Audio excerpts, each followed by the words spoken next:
In 2014, you signed a bill into law to allow illegal aliens to get Maryland driver's license. In 2014, you signed a bill into law to allow gender-confused, sexually perverted men to use women's restrooms and locker rooms. In other words, you forced women and underage girls to undress in front of men. I could go on. Suffice to say, you're perfectly in line with the Democrat Party today and emblematic of why Democrats just can't stop losing elections. You are emblematic of why the Democrat Party has no dignity and no respect for women. You are emblematic of why Democrats don't put Americans first.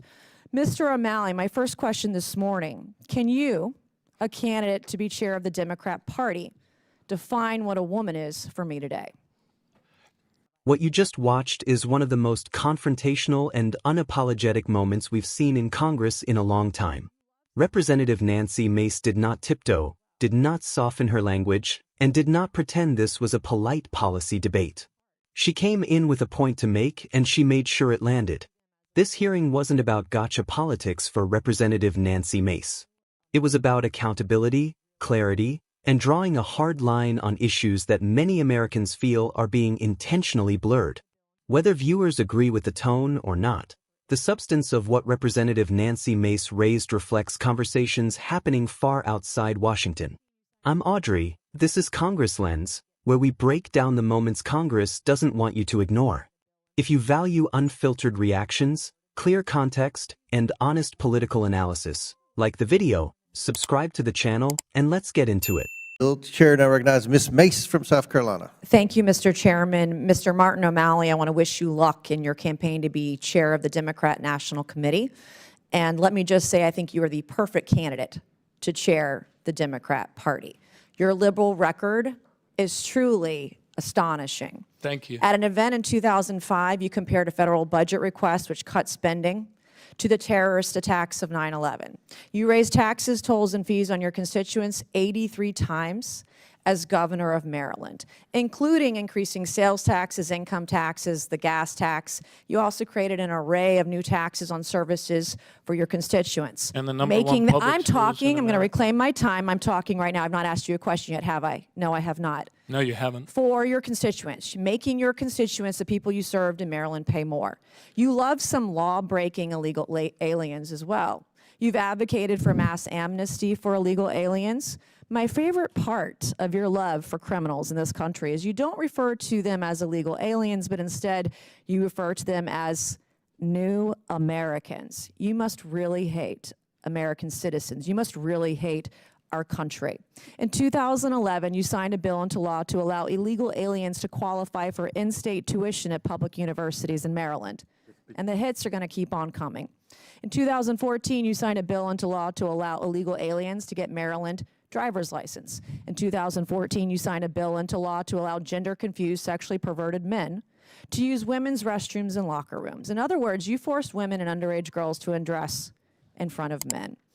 I could go on. Suffice to say, you're perfectly in line with the Democrat Party today and emblematic of why Democrats just can't stop losing elections. You are emblematic of why the Democrat Party has no dignity and no respect for women. You are emblematic of why Democrats don't put Americans first. Mr. O'Malley, my first question this morning, can you, a candidate to be chair of the Democrat Party, define what a woman is for me today? Madam, or Can you Congresswoman- define what a woman is? Oh, yes. What is a woman?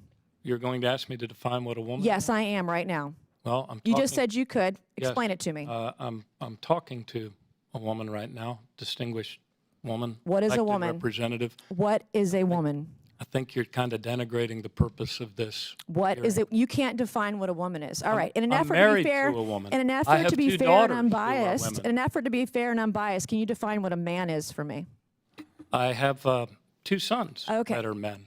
Yes, I have a can. series of yes or no questions. So the potentially future chair of the Democrat Party cannot define, let's for the record, Mr. Chairman, he cannot define what a woman is, and he cannot define what a man is. This is And you expect people in this country to follow your lead? I'm a woman who has broken so many glass ceilings in my life. The first Republican woman elected to Congress from South Carolina, the first woman to ever graduate from the Citadel of the Military College of South Carolina. I know what a woman is, and I'm going to protect every one of them. So I have a series of yes or no questions for you. Today, one of my Democrat colleagues yesterday stated a rape victim's fear of rape was just, quote, fantasy. Do you agree with this statement? Is a woman's fear of rape, being raped, a fantasy? Yes or no? No, it's not a fact. Okay, one of my Democrat colleagues yesterday stated a rape victim's fear of rape is being, quote, dramatic. Do you agree with that statement?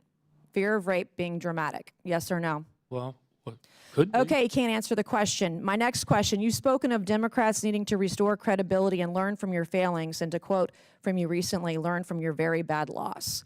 Is this in reference to Democrats raising taxes on the middle class? Yes or no? No.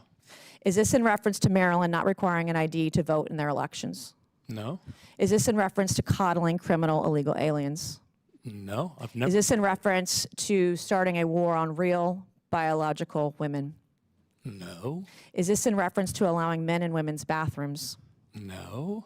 Is this in reference to forcing women and girls to undress in front of men in the locker room? Oh, come on, Yes or no? Congresswoman. This is your party's platform. You understand what I'm laying out for you? Do you understand I English? understand what you're trying to lay out, but No, our this party's is- platform is the economic security No, and the I'm gonna reclaim well-being my time, of Mr. every Chairman. man, Mr. woman, Chairman, I'm and gonna reclaim my child in time. the United States of I'm gonna America. reclaim my That's time. our party's platform. I'm going to reclaim my Ms. time. Mace's Mr. Chairman. time. Mr. Chairman, the witness should not be badgered. Mr. Chairman, Chair I would like to recognizes Ms. reclaim my Mace. time. Ms. Mace. Just yesterday, only 2 Democrats voted with us to protect women in sports. This is your platform. You want boys and men women to be able to watch women undress in a locker room.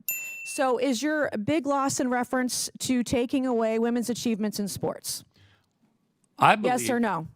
No, I Is don't. your loss in reference to allowing men to take away women's scholarships? Yes or no? Mr. Chairman, the gentlelady's time has expired. He took my time, Mr. Chairman. She had about 15 seconds that rolled around, so you got one time for one last question, Ms. Mace. Think hard. She asked the question. You have learned nothing from your own failings when you tried to run for president as a far-left progressive alternative to Hillary Clinton and dropped out after getting 0.5% at the Iowa caucus. So good luck with that, Mr. DNC Chairman. I yield Thank back. you. I appreciate your well wishes. Gentlelady yields back. Chair. After watching the full exchange, one thing is undeniable. Representative Nancy Mace knew exactly what she was doing, and she executed it with precision. Representative Nancy Mace framed the entire hearing around credibility. Not just political credibility, but moral and logical credibility. From the very start, Representative Nancy Mace laid out Martin O'Malley's record as former governor of Maryland and as a prominent Democrat. Tax increases, immigration policy, and gender policy were not raised randomly. Representative Nancy Mace was building a case that these decisions are not isolated. They are connected to the broader direction of the Democratic Party. The defining moment, and the reason this clip exploded online, was the question, define what a woman is. Representative Nancy Mace did not ask that question to be clever. Representative Nancy Mace asked it to expose hesitation where clarity should exist. When Martin O'Malley avoided a direct answer, the silence became the answer. For Representative Nancy Mace, that hesitation symbolized what many voters see as a refusal to speak plainly on fundamental issues. Representative Nancy Mace made the moment personal, and that matters. By highlighting personal achievements and barriers broken, Representative Nancy Mace anchored the argument in lived reality rather than abstract ideology. This was not theoretical. Representative Nancy Mace was saying that policies debated in rooms like this affect real women, real girls, and real outcomes, especially in sports, private spaces, and safety. The yes or no questions were intentional pressure points. Representative Nancy Mace was testing whether Democratic leadership can draw firm lines or whether everything must remain negotiable. When answers became evasive or overly qualified, Representative Nancy Mace reinforced the central argument that voters are losing trust because leaders refuse to speak directly. Interruptions, objections, and time disputes only amplified the moment. Instead of derailing Representative Nancy Mace, they reinforced the perception that the questions were uncomfortable because they hit too close to home. Representative Nancy Mace used limited time to force uncomfortable clarity, and that is exactly why the exchange resonated. This wasn't about being polite. This was about drawing contrast.